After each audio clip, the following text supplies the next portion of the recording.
कल्पना कीजिए, एक मासूम बच्चा जिसने किसी का बुरा नहीं किया, जिसे दुनिया की कोई समझ नहीं, उसे कैंसर हो जाता है। एक नेक दिल इंसान जो हमेशा दूसरों की मदद करता है, वह हार्ट अटैक से दुनिया छोड़ देता है। वहीं दूसरी ओर कोई क्रूर और स्वार्थी इंसान ऐशो आराम की जिंदगी जी रहा होता है, बिना किसी बीमारी के। ऐसा क्यों? क्या भगवान अन्याय करते हैं?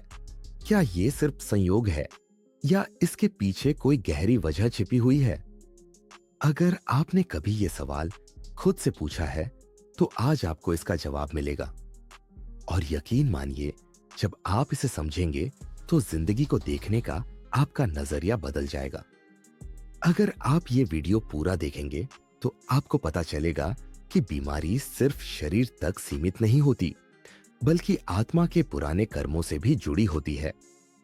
आप जान पाएंगे कि हमारे अतीत के कर्म कैसे हमारे वर्तमान शरीर और स्वास्थ्य पर असर डालते हैं। सबसे जरूरी बात, अगर बीमारियों का कारण कर्म है, तो इसका समाधान भी कर्म में ही छिपा है। और हां, ये कोई अंधविश्वास नहीं, बल्कि प्राचीन यौगिक ज्ञान और विज्ञान का अद्भुत संगम है। आपको ये जानकर हैरानी होगी कि आयुर्वेद, भगवद गीता, योग शास्त्र और यहां तक कि आधुनिक विज्ञान भी इस बात की पुष्टि करता है कि हमारे कर्म और हमारी बीमारियों के बीच गहरा संबंध होता है। सैकड़ों योगियों और आध्यात्मिक गुरुओं ने इस सत्य को अनुभव किया है। यहां तक कि आधुनिक साइकोन्यूरोलॉजी और क्वांटम फिजिक्स भी इस बात को साबित कर रहे हैं कि हमारे विचार और कर्म हमारी कोशिकाओं को प्रभावित करते हैं। और सबसे अच्छी बात, अगर सही ज्ञान हो तो हम अपनी बीमारियों को सिर्फ दवाइयों से नहीं, बल्कि कर्म सुधार से भी ठीक कर सकते हैं। अब सवाल यह है, कौन से कर्म बीमारियों का कारण बनते हैं और हम कौन से कर्म करके खुद को स्वस्थ और सुखी बना सकते हैं? बस अब कहानी शुरू होती है। भगवान बुद्ध की कहानी, कर्म और बीमारी का गहरा संबंध। भगवान बुद्ध अपने शिष्यों के साथ एक गांव में गए।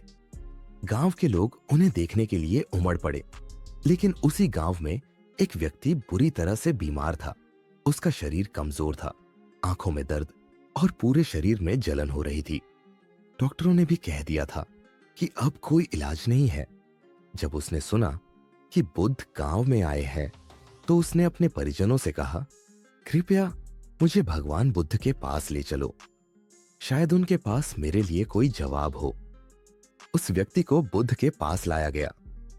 वह कांपते हुए बुद्ध के चरणों में गिर पड़ा और रोते हुए बोला, भगवान, मैंने जीवन में किसी का बुरा नहीं किया, फिर भी मैं इतनी भयंकर बीमारी से क्यों जूझ रहा हूं? मेरे साथ ऐसा अन्याय क्यों हुआ? बुद्ध ने उसे बड़े प्रेम से देखा। फिर वे मुस्कुराए और बोले, तुमने अपने इस जन्म में किसी का बुरा नहीं किया, लेकिन क्या तुम अपने पिछले जन्मों को याद कर सकते हो? वह व्यक्ति चौंक गया। उसने सिर हिलाया। नहीं भगवान, मैं कुछ भी याद नहीं कर सकता। बुद्ध ने अपनी दिव्य दृष्टि से देखा और धीरे से बोले, तुम्हारा यह रोग तुम्हारे ही पुराने कर्मों का फल है। एक पूर्व जन्म में तुम एक धनी व्यापारी थे, लेकिन तुमने निर्दयता से कई लोगों का शोषण किया था। भूखे को भोजन नहीं दिया, बीमारों की सहायता नहीं की और अपने स्वार्थ के लिए दूसरों को दुख पहुंचाया। उन लोगों की आहें, उनका कष्ट, यही अब तुम्हारे शरीर पर रोग बनकर प्रकट हो रहा है। यह तुम्हारे कर्मों का ही परिणाम है। वह व्यक्ति अवाक रह गया। उसकी आंखों से आंसू बहने लगे। तो क्या मेरे लिए कोई रास्ता नहीं बचा? उसने व्याकुल होकर पूछा। बुद्ध मुस्कुराए और बोले, बिल्कुल रास्ता है। जिस प्रकार बुरे कर्म बीमारी का कारण बनते हैं, वैसे ही अच्छे कर्म उसे ठीक भी कर सकते हैं। फिर बुद्ध ने उसे एक उपाय बताया। अब से तुम करुणा और सेवा का मार्ग अपनाओ। जरूरतमंदों की सेवा करो, बीमारों की सहायता करो, मन से, वचन से और कर्म से दूसरों का भला करो। जैसे जैसे तुम्हारे कर्म शुद्ध होंगे, वैसे वैसे तुम्हारी आत्मा और शरीर दोनों स्वस्थ होते जाएंगे। उस व्यक्ति ने बुद्ध की बात मानी। उसने अपने शेष जीवन को परोपकार और सेवा में लगा दिया। धीरे धीरे उसका स्वास्थ्य सुधरने लगा और कुछ ही महीनों में वह पूरी तरह स्वस्थ हो गया। शिक्षा। हमारे वर्तमान कष्ट और बीमारियां हमारे ही पिछले कर्मों का परिणाम है। यदि बुरे कर्म बीमारियों को जन्म देते हैं, तो अच्छे कर्म उन्हें समाप्त भी कर सकते हैं। सेवा, करुणा और परोपकार का मार्ग अपनाने से हम अपने शरीर और आत्मा दोनों को स्वस्थ रख सकते हैं। कर्म को दोष देने के बजाय हमें सही कर्म करके अपने जीवन को सुधारने का प्रयास करना चाहिए। याद रखिए, अच्छे कर्म ही सबसे बड़ी औषधि है। अब आप बताइए, क्या आप अपने कर्मों को सुधारने के लिए तैयार हैं?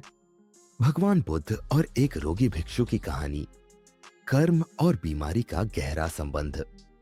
एक दिन भगवान बुद्ध अपने शिष्यों के साथ एक जंगल के पास ठहरे हुए थे। वहां एक भिक्षु बहुत बीमार हो गया था। उसे तेज बुखार था, शरीर में ताकत नहीं थी और वह इतनी कमजोरी महसूस कर रहा था कि अपने लिए भोजन तक नहीं ला सकता था। अन्य भिक्षु उसकी देखभाल करने से कतराने लगे। वे सोचते थे कि यह उसका ही कर्म है और उसे अपने भाग्य को खुद सहना चाहिए। जब बुद्ध को इस बारे में पता चला, तो वे बिना देर किए उस भिक्षु के पास गए। उन्होंने स्वयं अपने हाथों से उसकी सेवा की, उसे स्नान कराया, उसके कपड़े बदले और उसे भोजन कराया। धीरे धीरे उस भिक्षु की हालत सुधरने लगी। अन्य शिष्य यह देखकर हैरान थे। उन्होंने बुद्ध से पूछा, भगवान, यह भिक्षु अपने पिछले कर्मों का फल भोग रहा था, फिर आपने उसकी सेवा क्यों की? बुद्ध ने प्रेम से उत्तर दिया, हाँ, यह उसका कर्म फल था, लेकिन हमारी करुणा और सेवा भी हमारे कर्म है। दूसरों की मदद करके हम न केवल उनके कष्ट को कम करते हैं, बल्कि अपने कर्मों को भी शुद्ध करते हैं। इसके बाद बुद्ध ने अपने शिष्यों को एक गहरी सीख दी। यदि कोई पेड़ सूख रहा हो, तो क्या हम उसे पानी नहीं देंगे? अगर कोई भूखा हो, तो क्या हम उसे भोजन नहीं देंगे? ठीक उसी तरह कोई यदि अपने कर्मों के कारण पीड़ा में हो, तो हमें उसकी सहायता करनी चाहिए, न कि उसे अकेला छोड़ देना चाहिए। शिक्षा। बीमारी हमारे कर्मों का फल हो सकती है, लेकिन दूसरों की सेवा करना हमारा नया कर्म बन सकता है। करुणा और दया से कर्मों का संतुलन सुधरता है और बीमारियां भी कम हो सकती है। केवल भोगना ही नहीं, सेवा करके अपने कर्मों को सुधारना भी हमारा कर्तव्य है। दूसरों की मदद करके हम अपने ही जीवन को सुखी और शांत बना सकते हैं। याद रखिए, सच्ची करुणा वह है जो कर्म को बदलने की शक्ति रखती है। अब सोचिए, अगर कोई आपके आसपास पीड़ित है, तो क्या आप उसकी मदद करने के लिए तैयार हैं? दोस्तों, आज आपने जाना कि हमारी बीमारियां सिर्फ शारीरिक नहीं होती, बल्कि हमारे कर्मों से भी जुड़ी होती है। लेकिन सबसे अच्छी बात यह है कि हम अपने कर्मों को सुधार कर अपने स्वास्थ्य और जीवन को बेहतर बना सकते हैं। अब सवाल यह है, आप क्या करने जा रहे हैं? क्या आप अपने कर्मों को सुधार कर खुद को और अपने परिवार को स्वस्थ और खुशहाल बनाना चाहते हैं? क्या आप यह ज्ञान सिर्फ सुनकर छोड़ देंगे या इसे अपने जीवन में अपनाकर असली बदलाव लाएंगे? अगर आपको यह वीडियो उपयोगी लगा तो इसे लाइक करें ताकि यह ज्ञान और लोगों तक पहुंचे। कमेंट में लिखिए, मैं अपने अच्छे कर्मों से खुद को और दुनिया को स्वस्थ बनाऊंगा। चैनल को सब्सक्राइब करें और बेल आइकन दबाएं, क्योंकि ऐसे ही गहरे और जीवन बदलने वाले ज्ञान से भरे वीडियो हम आपके लिए लाते रहेंगे। इस वीडियो को अपने दोस्तों और परिवार के साथ शेयर करें, क्योंकि अच्छा ज्ञान जितना बांटते हैं उतना बढ़ता है। याद रखें, कर्म ही आपकी किस्मत बदल सकते हैं। तो आइए आज से अपने कर्मों को शुद्ध करें और जीवन को स्वस्थ, सुखी और सफल बनाएं। मिलते हैं अगले वीडियो में। तब तक अच्छे कर्म करते रहिए, स्वस्थ रहिए, खुश रहिए।